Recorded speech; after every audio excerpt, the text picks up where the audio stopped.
Sometimes it feels like the sun will never rise, like the birds will never sing again.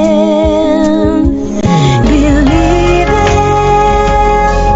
a power greater than what you are going through. When you don't know what to do, keep breathing. That's right. When you don't know what to do, just keep on breathing.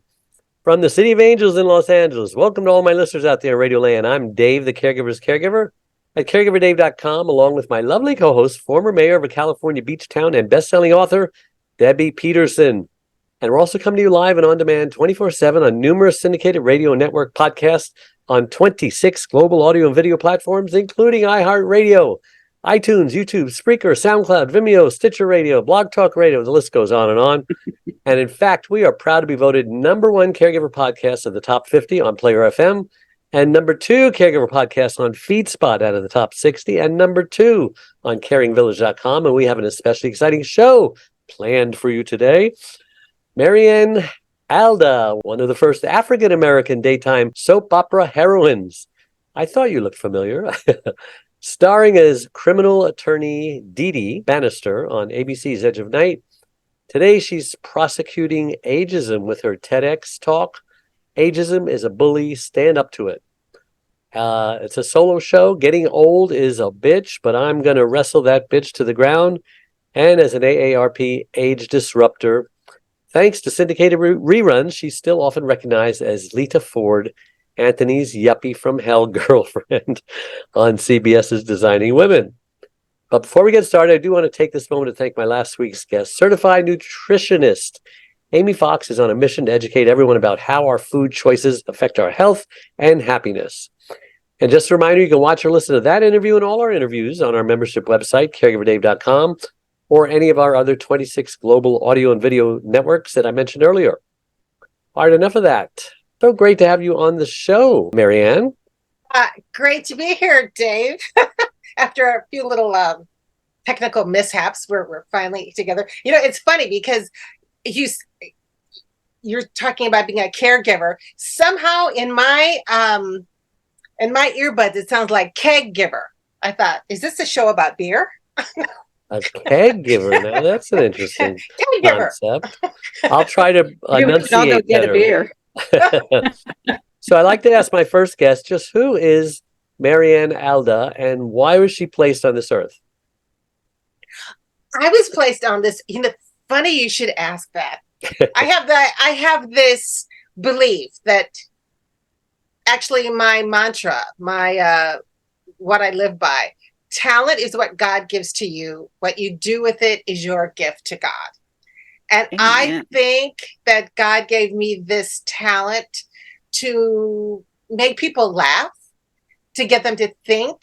I am a born entertainer. And I'm the only person in my family who's in the entertainment industry. And good Catholic schoolgirl that I was, I thought, well, maybe there's something wrong with me that I want to be, you know, is it something I need to cure myself from wanting to be out there so much. And then in college, I discovered Carl Jung, and I looked at my parents and what they brought to my DNA. And I realized that I am genetically predisposed to be an entertainer. My dad was involved in politics. My mom had a great sense of humor. And, you know, I am just, God made me this way. So, well, yeah. You can't argue with that. No.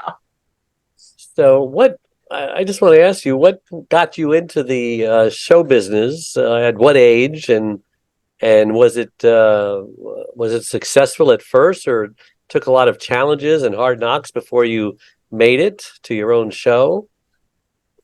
Well, you know, my father was a Pullman porter on the railroad.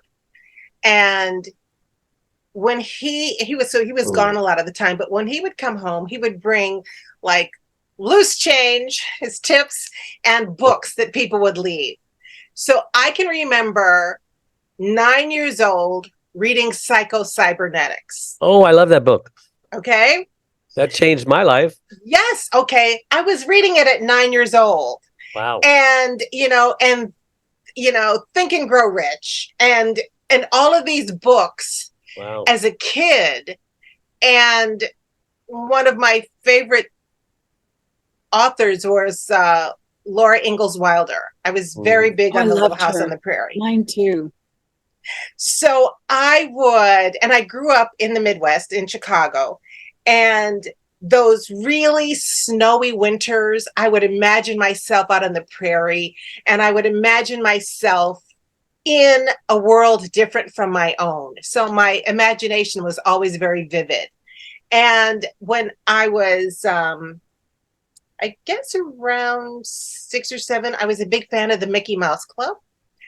And I knew all the songs. I mean, as a matter of fact, today is Tuesday. Today is Tuesday. You know what I mean? We're gonna have a special guest. Okay, I know all of the Mickey Mouse Club jargon. And when I was little, I was a big fan of Annette Funicello because she had olive skin. Kind of looked like her, actually. And she had dark curly hair. And I thought, there's somebody who looks like me.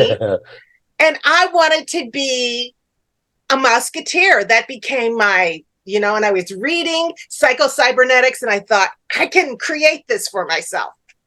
Maybe you should cast for the Annette Funicello story. Well, oddly enough, right after, it was either right after or before, it was 4 o'clock. The Edge of Night was bumper to bumper with the Mickey Mouse Club. Yeah. And when I do motivational speaking to young people, especially, I tell them that the secret of dreaming big, dreaming a really big dream, aiming for the stars, is that if you don't make it, you'll still get to the moon. And I say, I never made it to the Mickey Mouse Club, but I got to be on the edge of night. And second best ain't half bad. On the edge of the Mickey Mouse Club. On the edge of the Mickey Mouse Club, right. Wow.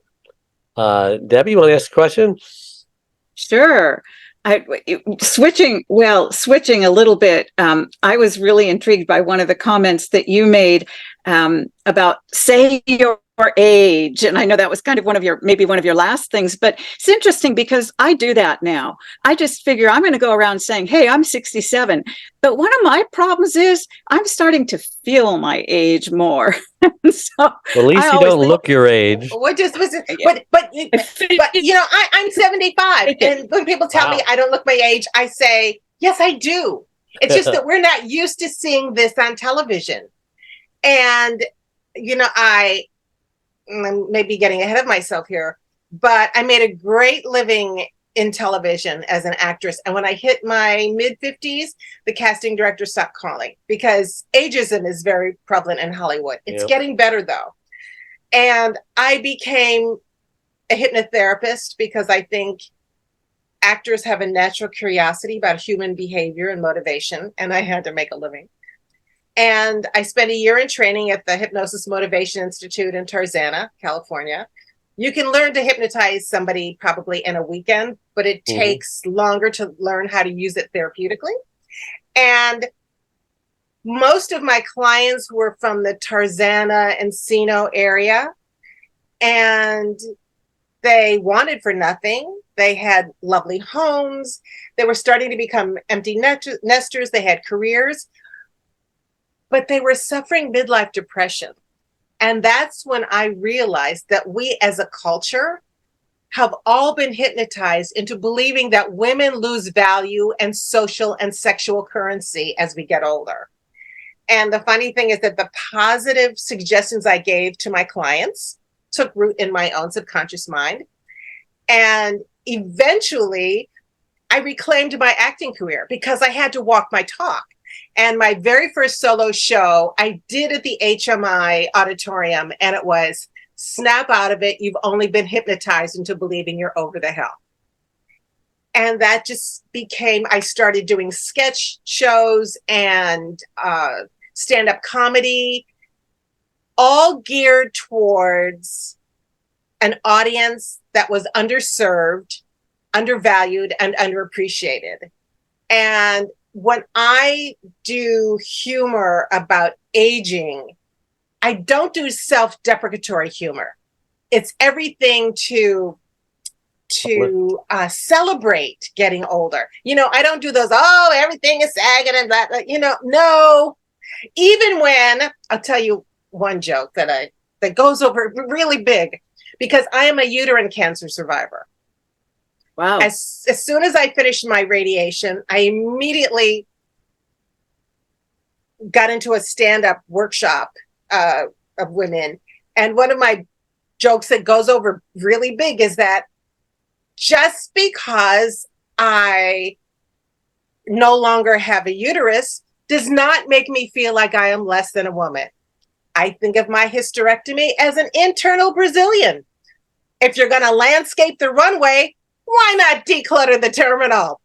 I'm still good for happy landings, and women who have survived uterine cancer have come up to me after the shows and, sometimes crying, sometimes, thanking me, embracing me, because they have felt shame about being less than a woman and I got them to laugh. That's the thing I love about comedy, is that comedy is a way of delivering difficult truths in a way that we don't build up a defense against it. A little bit of sugar helps the medicine go down. So thank you, Mary Poppins. But yeah, so I consider what I do as an actor kind of like my ministry, and going back to your first question, that's what God gave me. Yeah. It works well as a caregiver too, because you've really got to be able to laugh at stuff that you might not have laughed at when you were younger. And that's how my family always handles it. And it does work. It does work. But, it offends people sometimes because we laugh at stuff that maybe other people don't think is very funny. But it works. It works for us. Yeah, but, that's a good thing. I mean, that's anything you want to share about, spoken like a true therapist. I just think, things surrounding death at funerals, and we're able to be honest, and we can do it with a sense of humor. We're able to talk about death because we can laugh at it sometimes. Mm-hmm. For instance, my mother, when she was dying, she really just wanted to take her morphine and go, and she wasn't ready. She had something she had to deal with first. And she took her morphine, she went to sleep, and she woke up and looked at my brother and she said, "Oh, it's you." She was expecting Jesus. And so, it's that kind of thing on her deathbed. Oh, I had a tumultuous childhood with my mother. She was, smart and funny, but I think in today's world, she might have been diagnosed as bipolar. It's like, I didn't know if I was going to get milk and cookies when I got home from school, if I was going to get smacked and yelled at. So, I think there was a part of me growing up that was this wounded child. And then I think when I first became a hypnotherapist, I was a wounded healer. I still feel I'm a healer, but I've done my own therapy. So I've gotten rid of those wounds to the point that during the last year of my mother's life, when she'd had a couple of strokes and she was kind of losing it. This time my mother had moved in with my sister. My sister was living in New York. I was living in California at the time. And my sister said, I could really use some help with Mom. So I moved to New York. They were living on Long Island. I realized that there was no way I could continue. I couldn't audition or anything or be gone during the day because I couldn't leave her alone. That's really when I started doing stand-up comedy, because my sister would come home. And then when she was then to take care of my mother, I would go into the city just so I wouldn't lose my mind. And I remember it was like maybe, I guess because I was healed and there was nothing else that I wanted or needed from my mother. I was able to look at her with compassion, because I realized that she had had a difficult childhood. There was probably something about me that triggered her, about her own unhappiness, and there was nothing that I needed to take personally. So I'd gotten rid of my stuff, so I could just be there for her. And I was very gratified that I could give this woman in the last year of her life joy and happiness, because I didn't want anything from her by this point. But a funny thing happened. I remember I was bringing her lunch, and I brought her lunch, and we were sitting down, and I sat with her. We would eat our lunch together. And she looked at me and she said, "What's your name?" And I said, "Mariann." And she looked kind of puzzled, and she said, "That's my daughter's name. But I like you better." And it was, if I had still been in my wound, oh, that would have been devastating. But I thought it was just hilarious. Well, I thought, well, she likes me finally, and it was, but those are the things, you have to, being a caregiver, you got to be healed. Well, you're really talking about forgiveness here. Yeah. And you mentioned how important forgiveness is. I mean, it's like drinking poison, hoping the other person dies. Yeah. It doesn't hurt the person who you're trying to, throw those daggers at. It only hurts you. And it's the base of cancer and ulcers and all that stuff. Talk about forgiveness or unforgiveness. Well, I think, this is something interesting. When I was diagnosed with uterine cancer, first thing I did was to do a little meditation, because I'm healthy. I think of myself as an upbeat, positive person. I exercise, I eat right, I do all those things. I get my checkups. I'm thinking I'm healthy. So I asked my body, what was the message in this? What did I need to know so I didn't have to go through this anymore? And the message that I got was that I was kinder to everybody else than I was to myself. So it's like, to be forgiving of other people, that came easy, but I was so much harder on myself. And I kind of went, whoa. And I had to take a look at that. And maybe some of this is Catholic school. Maybe some of this is, my upbringing from parents who had grown up in the Jim Crow South and told me, you have to work hard, you have to do this. I was never as forgiving of my mistakes or my failures, and maybe I can't do that. I was really hard on myself. And after I was diagnosed with cancer, I thought, oh no, I'm going to let all that go. And I did. I took a look at where I had been neglecting myself, and I thought, I made a conscious decision to be my own best friend, to treat myself as lovingly as I do the people that I love, the other people that I love. Wow. So forgiveness begins at home. Debbie, you got another question? Yeah, you mentioned at one point when you were corresponding with Dave that you had a SNAP technique that would help us with internalized aging. So if you could just explain a little bit more about internalized aging, in case I've forgotten, maybe you already have. And then if you can tell us about your SNAP technique. Well, we tend to internalize aging just by the images we see on TV, by the negative self-talk. We sometimes, like I said, I need to be as kind to myself as I am to other people. We need to be more accepting about getting older than putting us down. We put ourselves down for it. You say, oh, I'm having a senior moment, or, oh, I feel so tired, or, and the thing about the subconscious mind is it doesn't get irony. It doesn't get the joke. It's very literal. So when you say, oh, I'm tired, The subconscious mind hears that and goes like, well, yeah, I guess we are, and you will then begin to behave accordingly. So my SNAP technique, is actually double S, double N, triple A, triple P. Begins with self-love, self-care, NLP, which is neuro-linguistic programming, which is self-talk, no, the power of saying no, awareness, acceptance, appreciation, acceptance for the things we cannot change, appreciation for the things that we often forget to celebrate, and passion, purpose, and pride.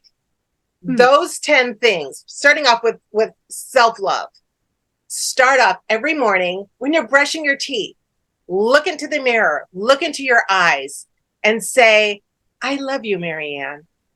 Of course, you would say, I love you. You could all tell you, I love you, Mariann, but you say, insert your name here, and just tell yourself, I love you. Your subconscious mind is going to get that, and it sets the tone for your whole day. Okay, self-love, self-care. Set an intention to do one thing good for yourself that day. Because once you get your day started, you're off and running and you forget. Set an intention first thing in the morning. If it's something as simple as, oh, I'm going to remember I didn't drink enough water yesterday. I'm going to make sure I drink enough water today. Or I ate junk food yesterday. Today, I'm going to make sure I eat a salad.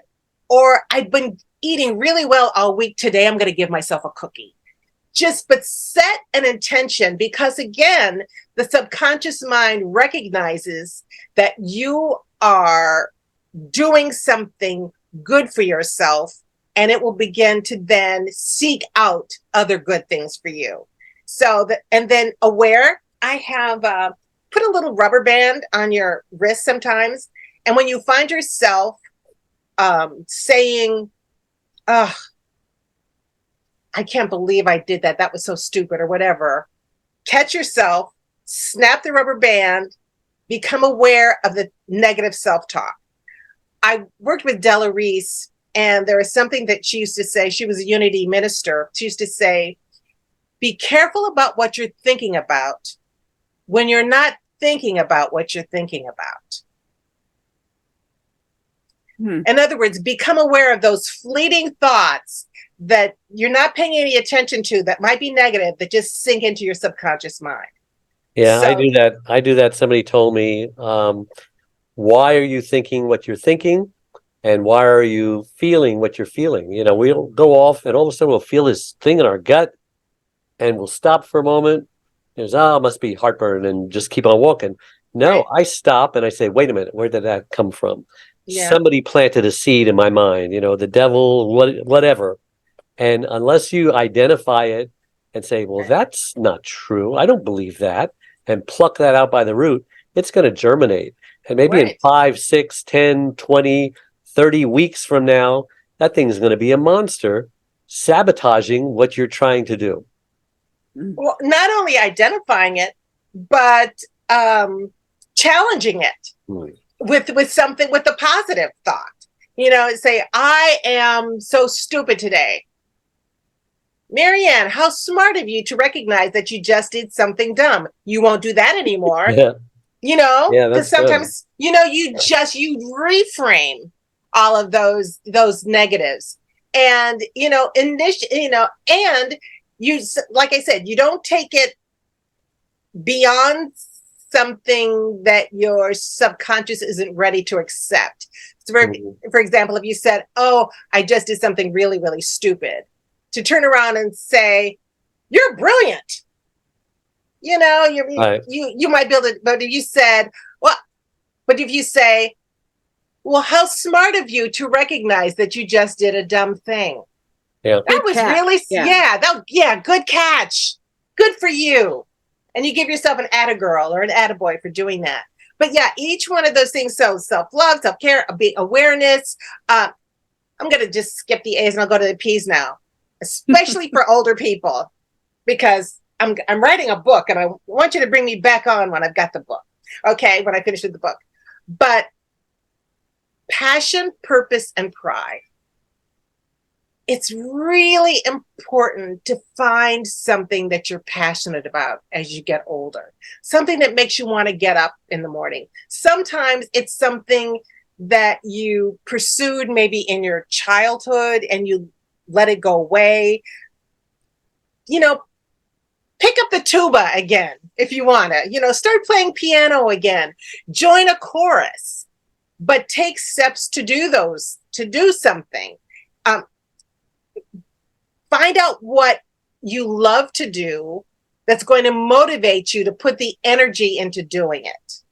Not because it's good for you, but because it's something that you want to do. Do an inventory and just do it, no matter how simple it seems. And then purpose, I think as you get older, like I said, I look at my acting career as my ministry. I feel like I'm ministering, especially to older women. That's my purpose. Have a purpose in life. You know, like the question you asked at the beginning, Dave, why did God put me here?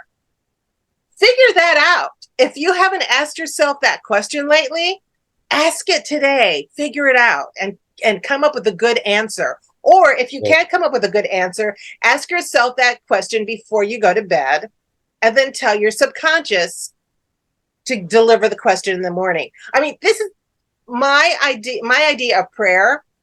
These are my conversations with God. Yo, God, listen. In my humanness, I cannot figure this out. I've got the question. I don't have the answer, but my human brain can't figure it out. But you're God. You've got all the answers. So I'm not going to try to figure it out, but I'm going to be still and listen for when you tell me. Yeah, and this stuff is hard enough, but when the media is putting all this negative stereotypes by, you know, because everybody looks like they're 21 and is, you know, got the energy of a 12-year-old. How do we deal with the stereotypes that make us look like we're failures and we're old and we're the minority when really they're the minority? I think that's changing. I think, and I don't think it's out of necessarily any sense of social responsibility. I think it really is because we live in a capitalistic society and there's just so, you know, the baby boomers aren't dying. More of us. And Gen X, you know, my son now is going to be 50 in a couple months, you know, and it's funny because I watch him and like, I think I'm happy with being old. He's a little creeped out about it. It's like, because he's just getting there and he hasn't quite accepted it yet. But there's a lot more of us, and more attention is being paid. And and we are living longer. It was one thing when you just, you know, that you come to the end of your life at 60. Well, now that, you know, people are still thinking in their mindset that life ends at 60, but you've got 30 more years. What are you going to do with those 30 years? You can't say it's over. It isn't. And it's not like we're putting those 30 years at the end. What we're doing is adolescence is a little longer time span. Middle age now isn't like the 40s and the 50s. Middle age might go from 40 to 65. And then there's older adulthood, and then there's older adulthood. You know, we go in stages. It's not like, boom, and you fall off this cliff. And that's why caregivers are needed, because people are living longer than they did. And that's why we're seeing more Alzheimer's, you know, which, you know, typically happens in your 80s. Well, a lot of people didn't live to be 80 before. Yeah. Well, and then too, when it comes to caregiving, it's not, there's ageism, there's age, and then there's ableism. So it's like some people are healthy into their 90s and then they get sick one day and the next day they drop dead. And then some people have illnesses that are chronic that they have to deal with throughout their lives. So it's just a matter of your life's journey and how you're going to deal with it. If you're going to deal with, because everybody's got something, they've got to deal with it. You get it on the front end, you get it in the middle, you get it on the back end. Or you have little bumps that you've got to navigate throughout your entire life. That's pretty much what it is. It's having an attitude and recognizing that that life is full of challenges, and then you get those chances, to celebrate. So there's challenges and celebrations, and you just, you got to roll with it, and realize that when you're in a place that you don't want to be at, realize that at some point it will change. And just instead of putting like, oh, this is terrible, why is this happening to me? Just go like, yeah, well, the sun will come out tomorrow. I can't believe how fast our time is going. In the next 5 minutes, what would you like to share that we didn't already ask you that is passionate on your heart? You said you wrote a book. No, I'm writing a book. I'm writing a book with my SNAP technique, and I've been. I just came up with the title for it that I think I'm going to snap out of it. That's good. That's going to be a section. It was going to be a snap out of it. You've only been hypnotized to believing you're over the hill. But if anybody wants to follow me on Instagram, it's Mariann Aalda _ aging shamelessly, because I'm committed to taking the shame out of getting older. And that's why I say your age. I'm 75. I'm not embarrassed. I'm not trying to be coy. Oh, I'm a woman of a certain age. I'm 75. And happy to be 75, because not everybody gets to be. And you're fortunate enough to be in good health at 75. A lot of people aren't. Yeah. Well, there's the mind-body connection. And there's a movie called What the Bleep Are You Thinking? And it has a lot of neuroscientists, physicists, theologians, and an internist who said that the neuropeptides, because our cells are constantly being replaced, and that our emotions affect our neuropeptides, so that negative emotion, when you put a lot of negative emotions, the cells become distorted, and unhealthy thoughts create unhealthy cells. Like I said, like, how did I get the cancer? The cancer wasn't, my cells were not happy with me, and I was putting too much in there, and that's how it manifested. So happy cells are healthy cells.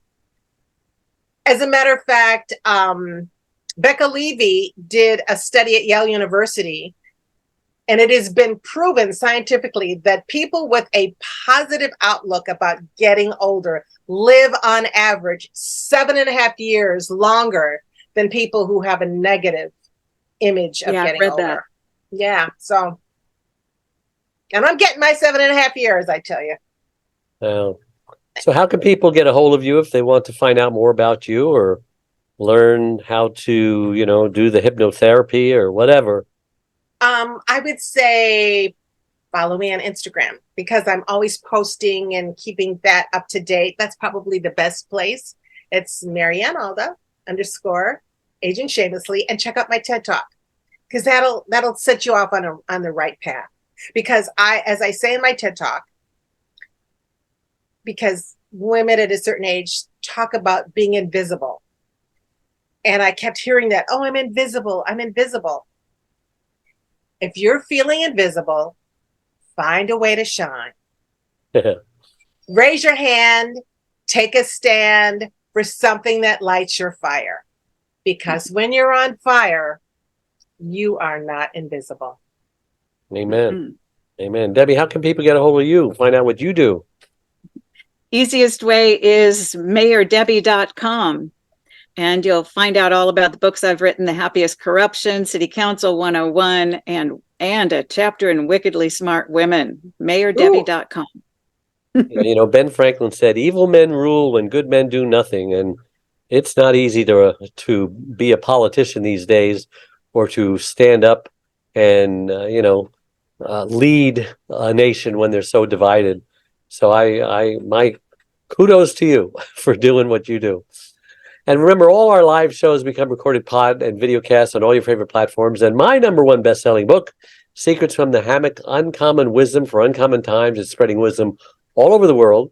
It's available wherever books are sold, and also on my free membership website, caregiverdave.com, where you can also schedule a free 30-minute initial coaching call to talk about whatever it is you're struggling with. 30 minutes of wisdom can often resolve a debilitating problem. Again, caregiverdave.com. And don't forget my Caregiver Dave Facebook online community of 34,000 caregivers. Lots of tools, resources, videos, this radio show, and much more. And did you know that if you click the like or follow button on whatever platform you're watching or listening to this interview on, it helps us reach even more caregivers by improving Google's search engine algorithms. So a true heartfelt thank you to all my listeners out there all over the world for tuning in every Wednesday and making us the #1 caregiver radio show on the internet. So until next week, same time, same channel, may God richly bless you.